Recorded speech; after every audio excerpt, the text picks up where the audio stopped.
काय करायला लागलाय? काय नाही सर, याचा आयचे आता मी रिबॉलिंग करून बसवलेलं आहे. तेच करत होतो मी आता. बर, तुमचं नाव काय? माझं नाव अतुल कोकरे.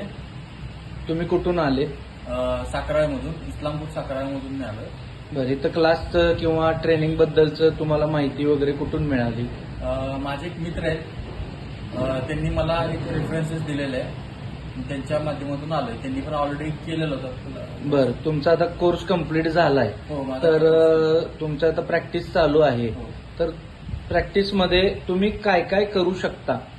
सर, मी आता सगळे ऑल काम करू शकतो, जसं की ट्रेसिंग असू दे, पूर्ण डायग्नोसिंग, त्यानंतर आयसी रिबॉलिंग, सॉफ्टवेअर्स पण काम करतोय, UFSC वगैरे सगळी कामं, सगळी कामं मला आता जमतात आहेत. सीपीयू रिबॉलिंग बद्दल कॉन्फिडन्स आलाय का तुम्हाला? 100% सर. मी आता डबल डेकर तुम्हाला चांगलं शिकायला मिळालंय का इथं? डबल डेकर मी 1 नंबर रिबॉलिंग करतो आता.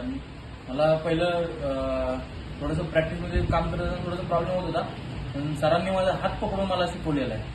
बरं, तुम्हाला मोबी हब बद्दल किंवा तिथल्या ट्रेनिंग बद्दल काही शंका किंवा काय चुकीचं वाटलं किंवा अजून आपण यात काही इम्प्रूव्ह करावं असं काय?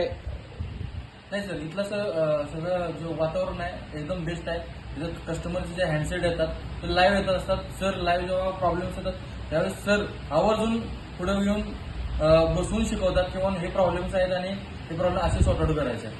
त्यामुळे इथे येण्यासाठी काहीच प्रॉब्लेम नाही. तर इथला जो बरं, आता नवीन एखादा कोण नवीन बिगिनर येणार असेल तर तुम्ही त्यांना काय सांगू इच्छिता का? तर मी त्यांना एवढंच सांगू शकतो की त्यांना जर एकदम प्रोफेशनल लेवलला जर काम करायचं असेल तर फक्त मोबी हबमध्येच आलं पाहिजे आणि सरांची गाठ घेतली पाहिजे. एवढंच मी सर बोलू शकतो. Okay, thank you. थँक्यू.